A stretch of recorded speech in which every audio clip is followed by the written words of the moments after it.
మూఢగ్రాహేణ ఆత్మనః పీడయా క్రియతే. ఈ తపస్సు ఎలాంటిదంటే మూఢగ్రాహేణ అంటే ఒక మూఢ బుద్ధి అన్నమాట. అంటే ఆలోచనలో క్లారిటీ ఉండదు, ఎందుకు చేస్తున్నా ఉండదు, ఎలా చెయ్యాలి అనేది ఏం ఆలోచన ఉండదు. కాబట్టి ఒక అజ్ఞానంతో కూడిన తపస్సు. మొండితనం అంటారే మూర్ఖత్వం, మొండితనం, మూఢత్వం ఉంటుంది. దాంతో ఏం చేస్తాడు? పీడయా క్రియతే. ఎవరిని? తను తాను పీడించుకుంటాడు ఈ మూఢ తపస్సుల్లో. పరస్య ఉత్సాహనార్థం వా, ఇతరులని బాధ పెట్టడానికో తనని పీడించడానికో ఈ మూఢమైన తపస్సు చేస్తాడు. ఇది తామసిక తపస్సు అన్నాడు. ఇతరులను బాధించడానికి, ఇతరులకి కష్టపెట్టడానికి కూడా చేస్తారు కొంతమంది తనని తాను పీడించుకుంటుంటాడు. ఇది టార్చరింగ్, సెల్ఫ్ టార్చరింగ్ అంటారే అది. ఇంతకుముందు చెప్పాడు ఏమిటని, తన శరీరంలో ఉన్న ఇంద్రియ సమూహాన్ని నన్ను కూడా వాడు బాధిస్తారని చెప్పడం ఈ అధ్యాయంలోనే ఇంతకుముందు చెప్పాడు. ధాతువులను అట్లా బాధిస్తాడు, ఇంద్రియ సమూహాన్ని బాధిస్తాడు, శరీరంలో ఉన్న మాంచైవాంత శరీరస్థం కదా, శరీరంలో ఉన్న నన్ను కూడా ఇచ్చేస్తాడు. అంటే భగవంతుడు ఉన్నాడని గుర్తు ఉండదు వాడు. జీవరూపంలో పరమాత్మ ఉన్నాడు కదా, అసలు అది ఆ స్మరణ ఉండదు. ఈ మూఢమైన తపస్సు అంటే అందులో మామూలు రాజసిక తపస్సు కూడా కాదు. రాజసిక తపస్సు అయిన కొత్త ఏమంటే ఈ గౌరవం కొత్త గొప్పతనం చేస్తారు. కొందరు అనుకోండి ఎంతసేపు ఉంటుంది, వచ్చినా కాసేపు ఉంటుంది, మళ్ళీ వెళ్ళిపోతుంది. ఎన్ని రోజులు ఎంతమంది కానీ చేయగలరు, అసలు స్వరూపం బయటపడుతుంది. ఈ తామసికం మరీ ఘోరం. ఇతరులను నాశనం చేయాలి, దృష్టి అది. అంటే రాంగ్ మోటివ్స్. తను బాగుపడాలని కించిత్ కూడా ఉండదు వాడికి. తను తాను గురించి కోసం చేయడు. సరే అండి, మహాత్ములు దీనికి ఒక చెప్తాడు. వాడు మూర్ఖుడే, వీళ్ళందరూ మూర్ఖులే. తపస్సు చేస్తున్నాడు. ఇలాంటి మూర్ఖులందరూ పాపం బోళశంకరుడు ఉన్నాడు, ఆయన గురించి చేస్తారు. విష్ణు భగవాన్ పరీక్ష పడతాడు ఆయన. అందుకని బోళశంకరుడికి తపస్సు చేశాడు. వచ్చాడు శంకరుడు. వచ్చేటప్పటికి స్వామి నాదొక విన్నపం స్వామి, అది ఆ పక్కన ఎదురుగా ఇంకోడు ఉన్నాడు, వాడు తమాషా చేస్తున్నాడు, అందుకని నాకు ఒకటే విన్నపం, మీరు అక్కడికి వెళ్తారు కదా, వాడిని కరుణిస్తారు కదా, వాడి దగ్గరికి వెళ్ళినప్పుడు వాడు ఏది కోరుకుంటే నాకు డబుల్ కావాలి. డబుల్ అంటే 2 రెట్లు కావాలి. ఎందుకంటే వాడికంటే నేను గొప్పగా ఉంటాను. అవునా? అంటే పోటీ అన్నమాట. దీంట్లో కూడా పోటీ, అన్నిట్లో పోటీ, ప్రతి దాంట్లో పోటీ. స్పర్ధ అంటారే, స్పర్ధ ప్రతి రంగంలో ఉంటుంది. దేవుడికి మనకి ఏమిటంటే ఆ సాధన లేదు. సరే శంకరుడు సరే అట్లాగే అక్కడ వాడు ఎదురుపోయాడు. వాడు ఏం రాని ఏంటైనా నీకేం కావాలంటే స్వామి అక్కడికి వెళ్ళొచ్చారా అంటే వెళ్ళొచ్చారు ఆయన. కూడా శంకరుడు కదా, స్వామి అదేం కోరుకున్నాడు స్వామి, ఏం లేదు నీకేది ఇస్తే దానికి 2 రెట్లు కావాలని కోరుకున్నాడు. వాడు బాగా ఆలోచించాడు. వాడు దిక్క కుదరాలి, వాడు ఇంకా కోరుకుంటాడా? సరే స్వామి నాకు ఒక కన్ను పోగొట్టాడు, ఒక కన్ను పోగొట్టండి అన్నాడు. ఎందుకంటే నాకు ఒక కన్ను పోతే వాడు 2 కన్ను పోతాయి కదా. పరస్య ఉత్సాహనార్థం మూర్ఖం, పరమం. అంటే తనకి తాను బాగుపడడు, ఇంకోడని బాగుపడు.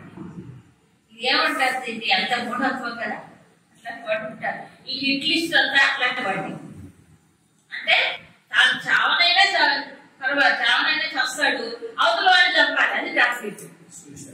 అవతల వాడిని చంపడానికి సెల్ఫ్ తాను చచ్చిపోయేలా కావాలి. ఇదే జీవితం లక్ష్యం. అలాంటి వాళ్ళు వాడుకునే వాళ్ళు ఉన్నారు. వాళ్ళు ఏమన్నారు, హ్యూమన్ బాంబ్సా, ఆత్మహుతి, అదే ఆత్మహుతి, దాన్ని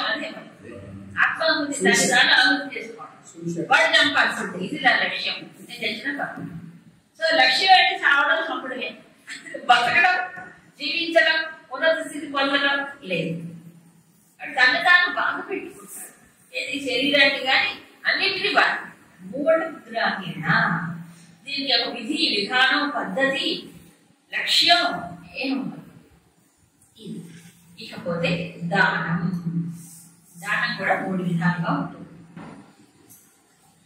20, 21 దాతవ్యమితి యద్దానం దీయతే ఉపకారిణే దేశే కాలే చ పాత్రే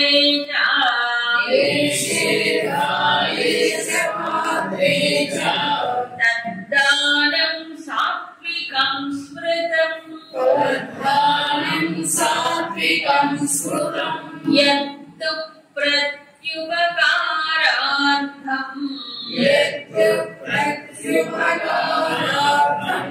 ఫలముద్దిశ్య వా పునః దీయతే చ పరిక్లిష్టం తద్దానం రాజసంస్మృతం అదేశకాలే యద్దానం అపాత్రేభ్యశ్చ దీయతే అసత్కృతమవజ్ఞాతం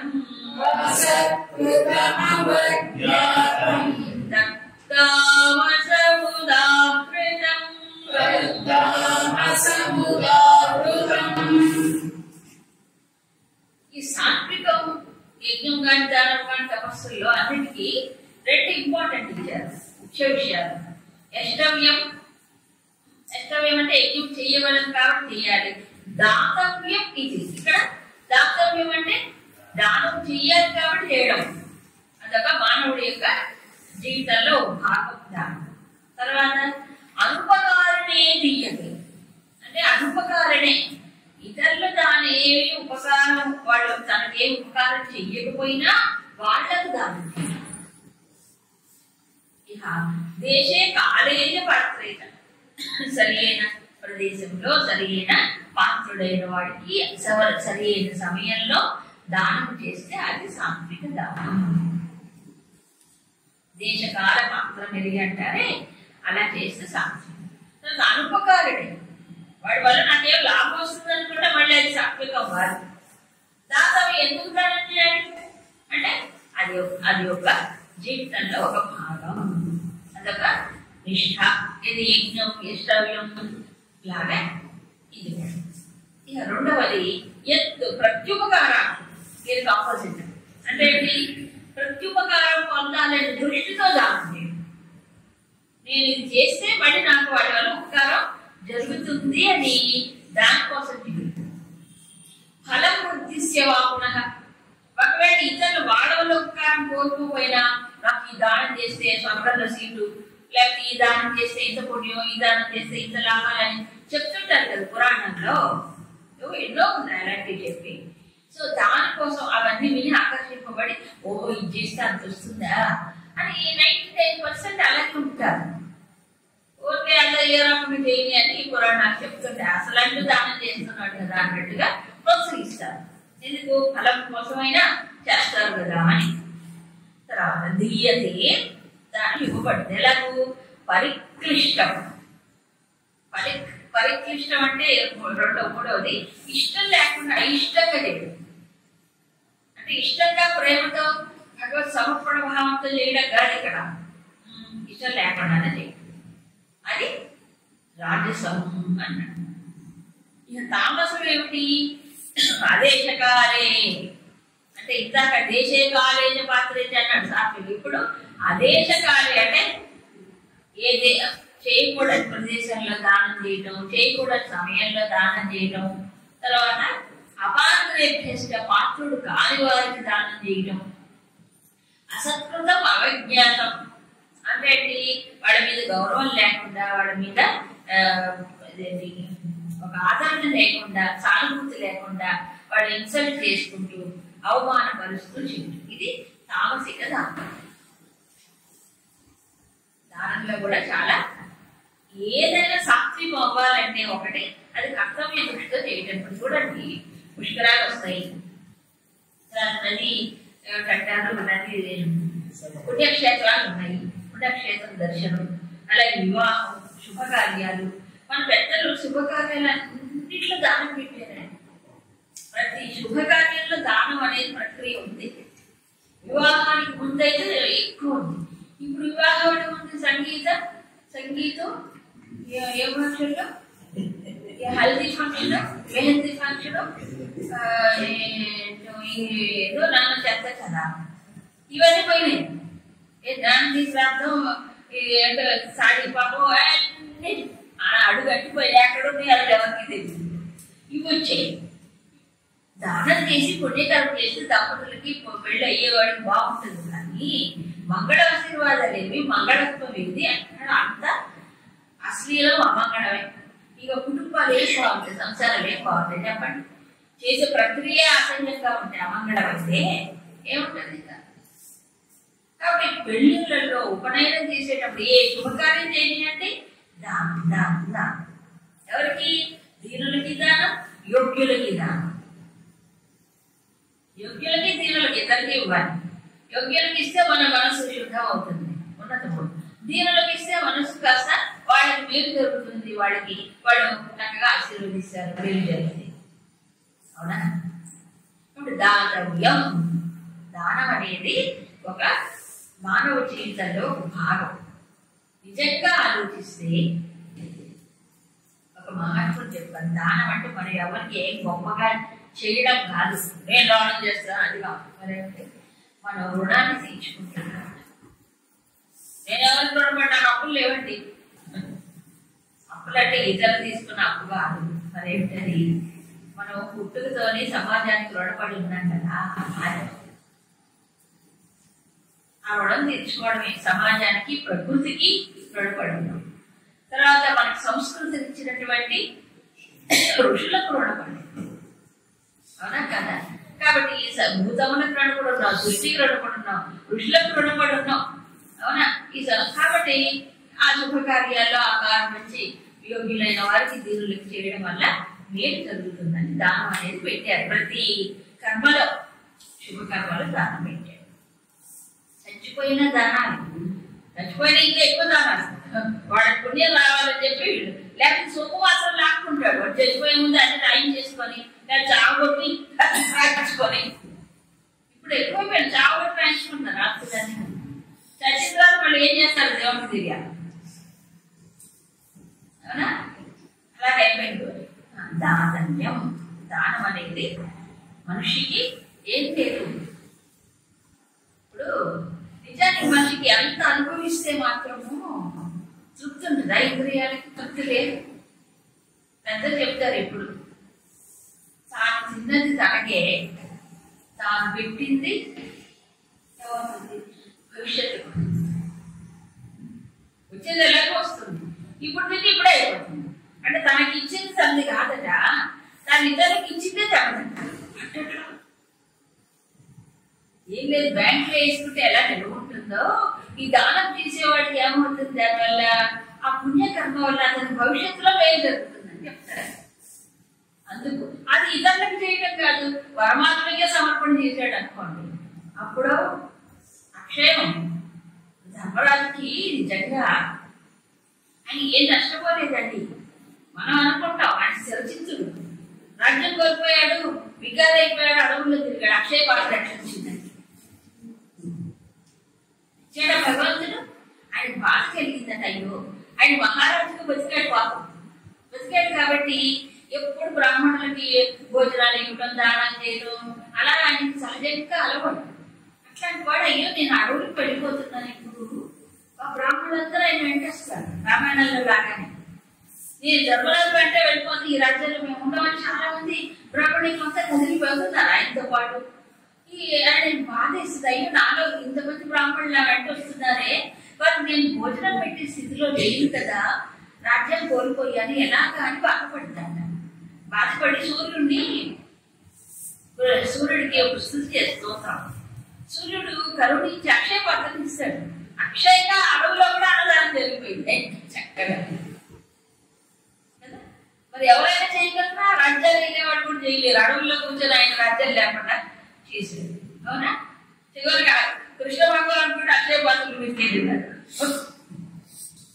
అవునా కాదు? అది అలా ఏంటంటే అది కర్తవ్య దృష్టితో చేయడం. తర్వాత అనుపకారుడి, ఇది సాక్షి. అనుపకారుడి అంటే ఉపకారము మోసం కాదు, వాడు ఉపకారం చేయలేని స్థితిలో ఉన్నా చెయ్యి.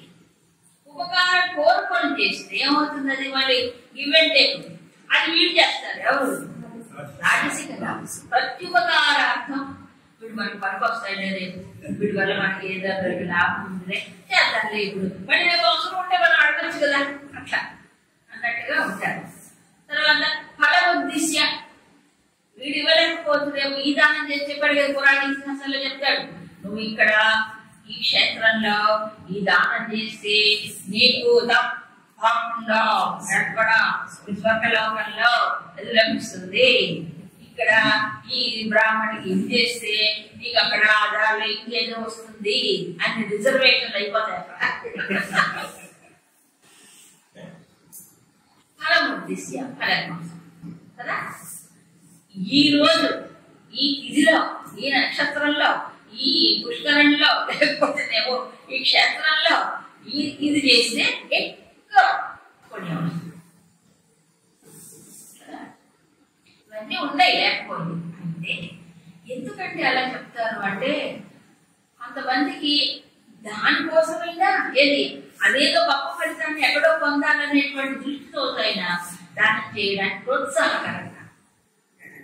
కాబట్టి అలాంటి వాడికి ఇన్స్పిరేషన్ ఏంటంటే నువ్వు ఫలితం ఆశించకుండా వాడికి ఇన్స్పిరేషన్ రాదు, కాబట్టి ఏదో వస్తుందంటేనే చేస్తాడు. అంతే కదా. సరే ఈ రోజు ఏది చెప్పక్కర్లేదు, పేరు ప్రతిష్ట కోసం చేయండి.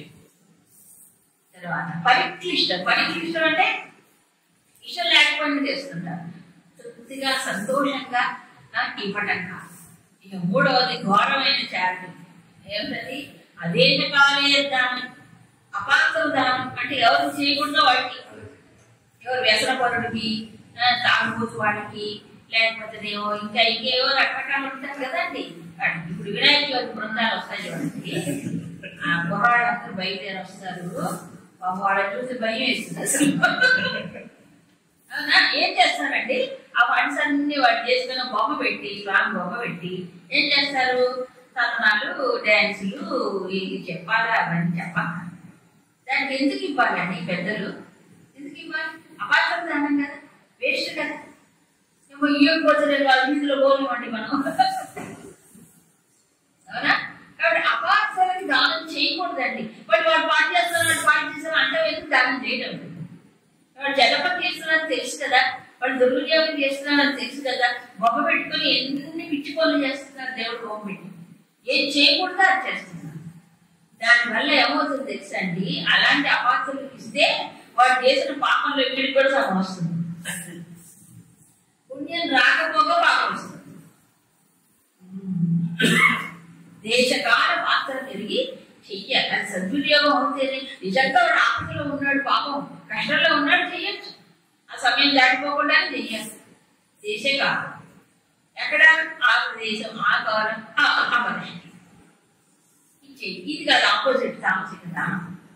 అదే దేశకాలముగా చూడండి. ఎక్కడ చెయ్యాలి అంటే ఎక్కడ అంటే ఇక్కడ ఒక ప్రదేశం అనే కాదు కేవలం. పుణ్యక్షేత్రాల్లో చేస్తే ఇంకా బాగా వస్తారు. పుణ్యక్షేత్రం అంటే అది కాదు. ఎక్కడైతే అసహ్యకరమైన పనులు జరుగుతాయో, ఒక అపవిత్రమైన స్థలంలో, అపవిత్రమైన స్థలంలో ఎవరు ఉంటాడు? అపవిత్రున్న వాడే ఉంటాడు అక్కడ. అంతే కదా.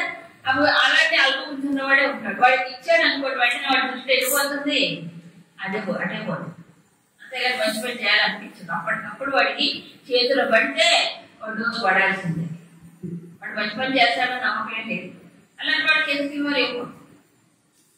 అందుకు అసత్కృత అవజ్ఞానం ఇంకోటి. అసత్కృత అవజ్ఞానం అంటే వాడిని ఏమంటారు? అవమానపరుస్తూ ఇవ్వడం. కొంతమందికి ఏంటంటే డబ్బు అహంకారం ఉంటుంది.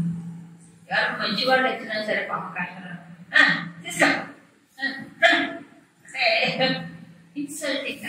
నీ మొహానికి ఇస్తే లేపో ఎంతకంటే నీకేంటి ఇచ్చేది పో. ఇవన్నీ దానివల్ల ఏం బాగుంటుంది? ఏమీ లేదు. బలవంతంగా ఇవ్వడం, ఇష్టం లేకపోవడం, అవగాహనతో అసలు దానం చేసేటప్పుడట అది పాత్రలకు ఇవ్వటం, రెండోది ఇది భగవంతుడికి సమర్పణ, నేను చేసేది ఇంతే కానీ భగవంతుడు దీని చేత తృప్తి పడుగాక. ఎదిగి చేయు దానం అంటాడు. ఎదిగి చేయి పూజలాగా తెలిసి నేను ఏంటి దానం చేయడం, నేనే గొప్పవాడినా, నేను ఇక్కడ ఇచ్చేవాడినా, మరి ఇది ఒక అవకాశం ఇచ్చాడు, పోనీలే ఆయన సేవ చేయడానికి ఒక అవకాశం నాకు ఇచ్చాడు కాబట్టి ఇది భగవంతుడికి నేను సమర్పణ చేస్తున్నా. ఇప్పుడు చూడండి చక్కగా భగవంతుడి కళ్యాణాలు, పూజలు, ఏవో రకరకాలన్నీ జరుగుతాయి కదా మంచి. అలాంటి పుణ్యక్షేత్రం భావన వల్ల అందుకే చూడండి చాలా మంది ఇది ఉంటుంది, ముఖ్యంగా కొంత డిసిప్లైన్ అనమాట. పుణ్యక్షేత్రానికి వెళ్తే ఏదో చేద్దాలి కొంచెం ఎద్దాలి దేవుడు కనిపిస్తుంది. ఎంత చేయగలను భగవంతుడికి మనం కొంచెం మనం తెలుసు కొంచెం. కాబట్టి అలా యోగ్యులకి పరమాత్మకు సమర్పణ చేస్తే అది ఎంతో ఉన్నతమైనటువంటి భావానికి ఎదుగుతాం. అందుకే దానం చేసేటప్పుడు కూడా అది సరి అయిన దానం అంటే ఏంటి, అక్కడ ద్రవ్యము శుద్ధి ఉండాలి. ద్రవ్య శుద్ధి లేకుండా దానం చేస్తే ఫలితం రాదు. ద్రవ్య శుద్ధి అంటే తాను సంపాదించిన ధనము శుద్ధమ న్యాయార్జితమై ఉండి చేస్తే దానమే అది సద్ఫలితాన్ని ఇస్తుంది. అన్యాయార్జితంగా సంపాదించి కొట్టలు కొట్టి ఇతరులను తగ్గలు కొట్టి అన్యాయంగా లాక్కొని భగవంతుడికి సమర్పిస్తే ఆయనకి ఇష్టమా? ఎబ్బే కృష్ణుడు అన్నాడే, దుర్యోధనుడు విధులు పిలిస్తే ఏమన్నాడు, చిన్న ఇంట్లో అన్నాడు. అలా అట్లాగే భగవంతుడికి నుండిలో వేసినా ఎక్కడ వేసినా భగవంతుడు ఇష్టపడదు. వీడు అనుకోవటమే నుండిలో వేసారు రహస్యంగా, కానీ భగవంతుడికి అలాంటి విషయంలా ద్రవ్యశుద్ధి ఉండాలి. ద్రవ్యశుద్ధి కలిగింది కొంచెమైనా చాలు, ఎంత కావాలి, ఓ పండు ఒక కాయ ఒకటి తెలిపదు. ఇష్టంగా దేవుడు నైవేద్యం పెట్టడమో లేకపోతే పాత్రలు అయిన వారికి ఇవ్వడమో అందుకే దానంలో కూడా ఇన్ని పద్ధతులు ఉన్నాయి. ఇక ఇతరులు ఏమైనా యజ్ఞ దాన తపస్సులు ఏవైతే ఉన్నాయో ఇవన్నీ కూడా చేసేటప్పుడు ఒక ఎలాంటి భావనలో ఉండాలి, ఏ భావనతో చేస్తే వాళ్ళకి ఏ రకమైనటువంటి ఆధ్యాత్మిక ఒక పరిణతి అనేది కలుగుతుంది. వాళ్ళ స్థితిని బట్టి వాళ్ళకి ఇవి చేస్తూ ఉంటారు. ఈ యజ్ఞము కానీ ఇవన్నీ కూడా ఈ విషయాన్ని రేపు